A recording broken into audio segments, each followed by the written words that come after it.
Welcome to the Breaking 90 podcast, where we talk about all things sustainable fat loss. We take people on 90-day journeys to creating fat loss forever. Thanks for listening. I hope you enjoy the episode. Hello, everybody. Welcome back to the Breaking 90 podcast. I'm here today with my co-host, Jerrika Rydell, and we are two of the coaches of Breaking 90 Fitness. Thank you for listening. I hope you enjoy the episode. Hey, Jer. Hey, Alex. How are you? Good. How you doing? Good. Things are really good. Snow is melting finally in Northern Ontario, and I see the grass, which also means that I've been raking and spring cleaning.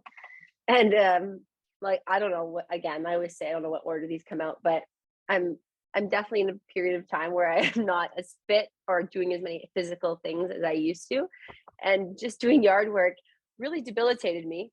To the point where it's like, you need to start listening to what you preach to all your clients about warming up for the raking and the yard work. Like it's a workout. Oh yeah, for sure. and so I just want to interject here. One of the things we challenge our clients to is 20 minutes of purposeful movement. And we always say, don't count the stuff you do on a regular basis. Don't count like you're cleaning your house or the yard work that you do regularly. But if you have those one-off projects, like you built a gazebo or you raked the whole yard, for sure you're going to count that. That's above and beyond. So I get it. Yeah, it's good. It's an eye opener, and it reminds us that we don't need, to plan this elaborate workout to get good movement in the day. And it's a good reminder as a coach, and it's a good reminder for those that are listening. Nice, awesome. What do you got today for a topic? So I've got a little unconventional type podcast today. I'm going to challenge you a little bit. I know it's been a busy week, and I know your it's good for you. I think you're going to crush it. Okay, bring it on. So I'm going to get you to coach me through these little mini scenarios that I'm giving you in 3 minutes or less. Okay. So I'm going to give you a scenario. You got 3 minutes to just start. I'm going to be like your client. You got 3 minutes or less to try to just start me on a good path to success. Is it you or somebody that I wouldn't be mean to? I'll let you decide. You can. I'll give you some fake names if you want. So I'll make one of them me. Okay. Number one.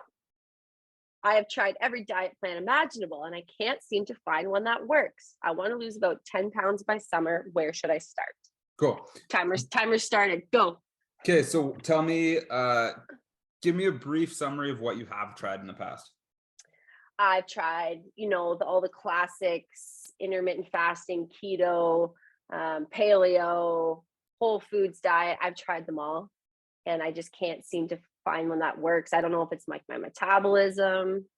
Okay, so tell me, have any of these worked for you in the past? Short term. Okay. I see changes. Yeah. Okay. And what do you think stops you from sticking to them long term? I want chips, and none of these had chips in them. So is it fair to say that they were too restrictive? Yeah, you could say that. But none of these had an outline that, I read in social media that I shouldn't be having highly processed foods on the daily. So do you think you could live the rest of your life without chips? No, I agree. Neither can I. And so the reason that these work is because humans do well with restriction.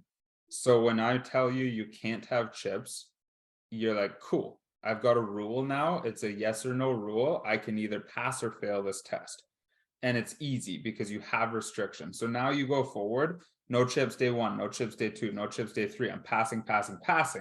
And it works. You lose weight quickly, you make progress quickly because restriction's easy to follow until it isn't, until you cave and you need the chips. But the problem with that is then you've failed. There's no gray area. It's black or white. You've passed or failed. So then once you fail, you throw in the towel, you say, fuck it, I can't do this anymore. And it doesn't work for you anymore. That's why it's not sustainable. We need to, as hard as it is to build in gray area into this, we need gray area. We need to learn balance. We need to learn how we can have the chips within a normal amount for the rest of our life to make this work. What time are we at? Time. That's all I was hoping for you to say. You don't have to keep going. What's the timer at? Tell me what the timer's at. Did I pass or fail? Okay, good. 210. Yeah, we're trying to avoid all or nothing here, Coach Alex. No, I just want to quickly touch on that's exactly what I was hoping you'd say was that um, the black and white. Like that's obviously this was a very generic example, but this is one of the ones we probably hear the most, right? There's either they've tried everything and they don't know where to start and they're confused with social media and there's so much out there. So you'll notice that Alex asked a bunch of questions first and we're digging into it. So this I'm just trying to give people a kind of an example of how, although this was rushed, how we kind of tackle these things and how common it is. So I'm going to go into another one. Okay. I have a high school reunion in 2 weeks, and I'm thinking of cutting all sugar and processed foods out of my diet in hopes to drop 5 to 10 pounds. Will it work?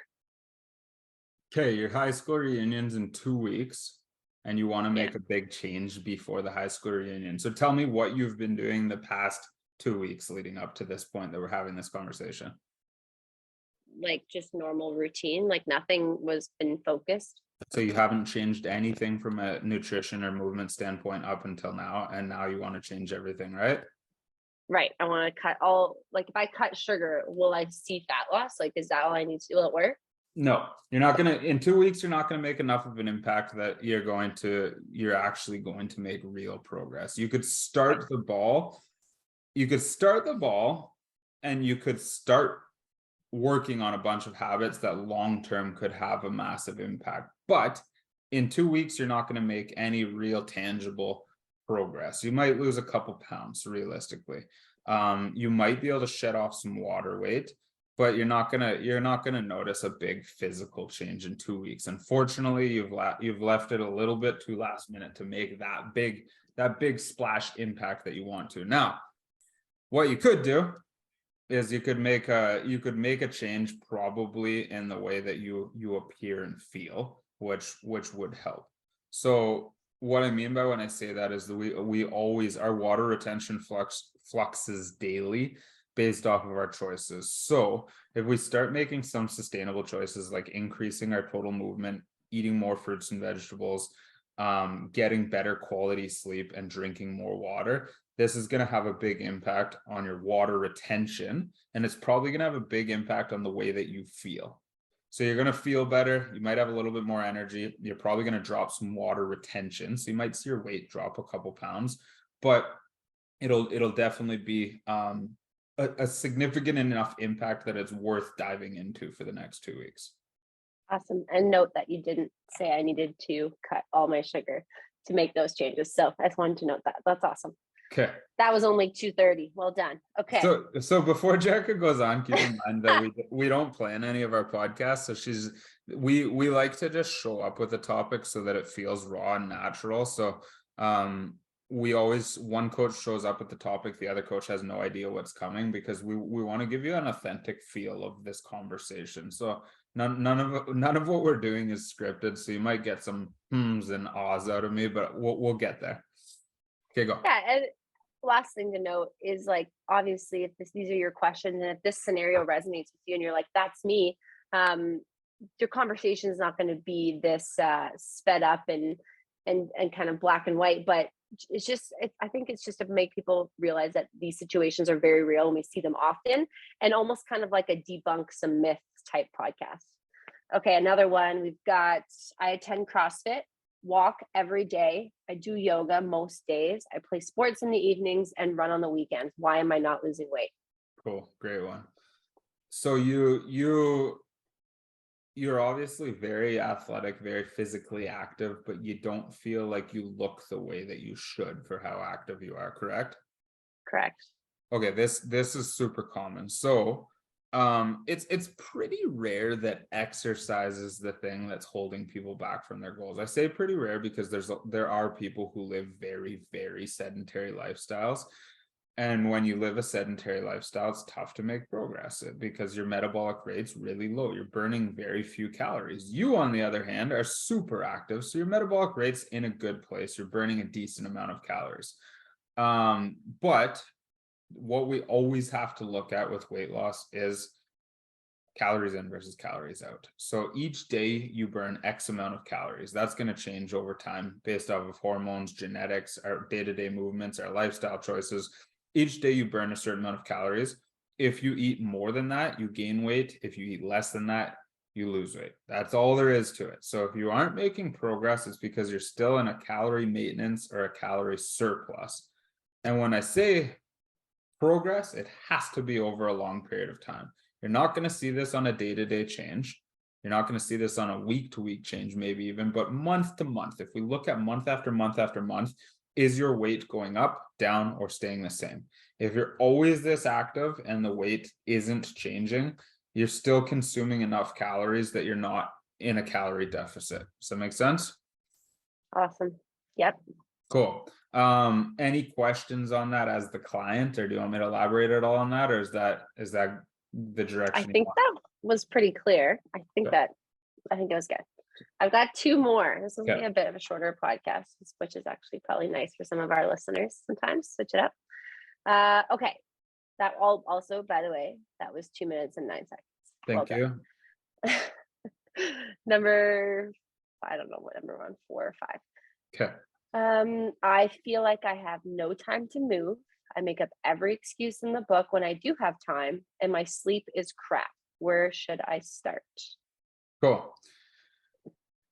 If I gave you $1 million to go for a 20-minute walk every day for the next 30 days, could you fit it in? Absolutely. Absolutely. Everybody could. So we get caught in this all or nothing thinking with all these habits that you just listed, your movement, your sleep, your nutrition. We get caught in this all or nothing thinking. We have an idea of what's perfect or an idea of where we were in our journey when we were in a better place. So when I was my most fit, I was training twice a day for an hour each time. And now I can't do that. So instead, I do nothing. And this is an extreme example. I'm not implying that you're doing nothing, but this is the all or nothing mindset taking place. Most people feel like an ideal workout is somewhere between 45 minutes and 90 minutes. But why? Who created that? Who said that? Mhm. It doesn't mean that it fits every lifestyle. You just told me that under the right circumstances, you could fit in a 20-minute workout every day. So what's stopping you from fitting in a 20-minute workout every day? What's stopping you from taking half of the actions that you know are perfect?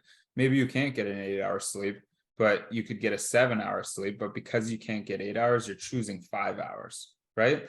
Do you see what I'm saying here? So the all or nothing mindset, probably the biggest limiting factor of the people we talk to, is because we hold ourselves up to a certain picture of what's considered ideal.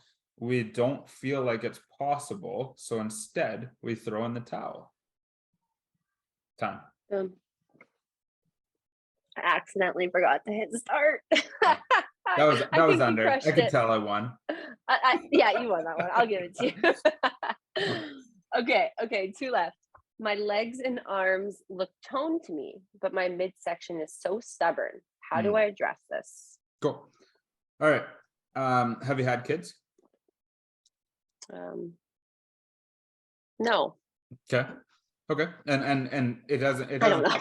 Yeah, that's fine. It doesn't change anything necessarily, but the reason I ask is because, well, obviously, if you have had children, then there was an expansion in the stomach, and you, depending on how long ago that is, there's still some stretched skin that is going to take time to change. Your body went through a massive transformation, and it can take time to go back.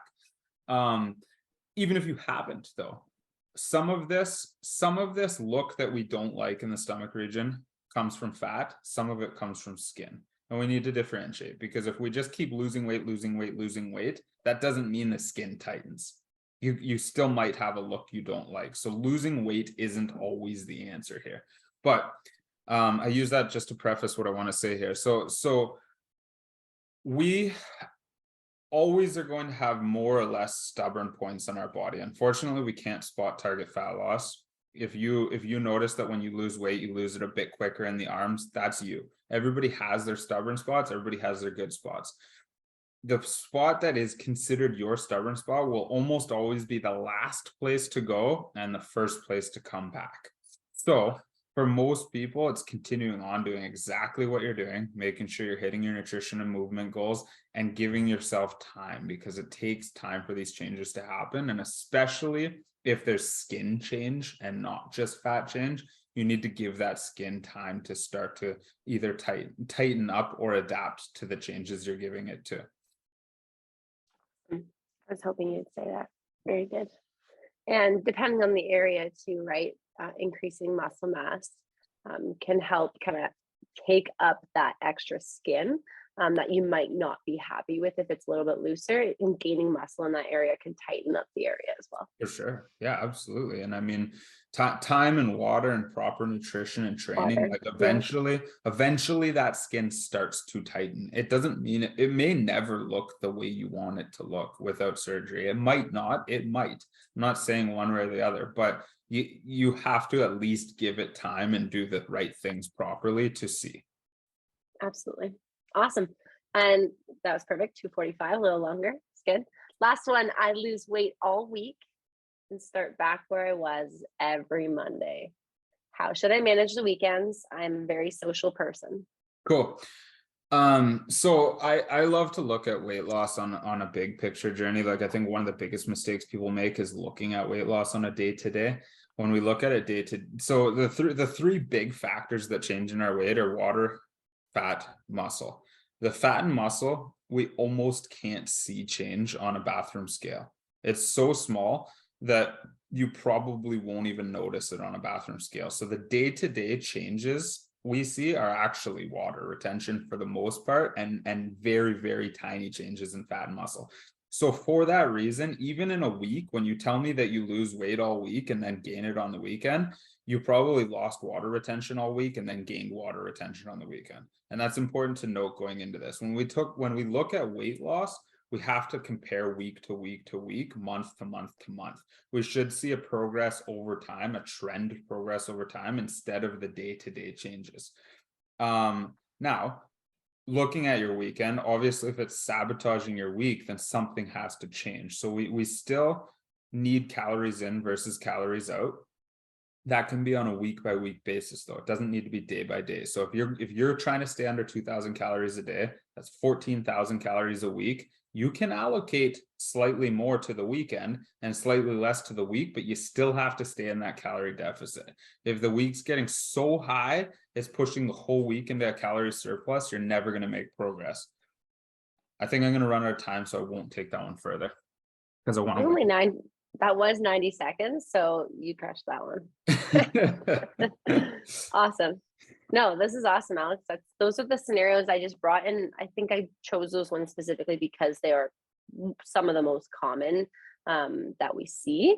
And I think it's just a good reminder, even if you've been listening to this podcast for a really long time, and we kind of dug into probably each of these scenarios in some topic in some way throughout this podcast, but I think it's just fun as a good reminder and a little challenge for you. It's always fun. I thought I could make you sweat, but I don't know. It's hard. No, it's fun. That's a good game. It's a good game. Don't worry, I'll get you back. Yeah, no, please don't. All right, Awesome. I'm going to leave everyone with a tip today, and this is an app I actually recently discovered. So for our current clients, does not really mean this isn't important for you because you already have access to something of the sorts.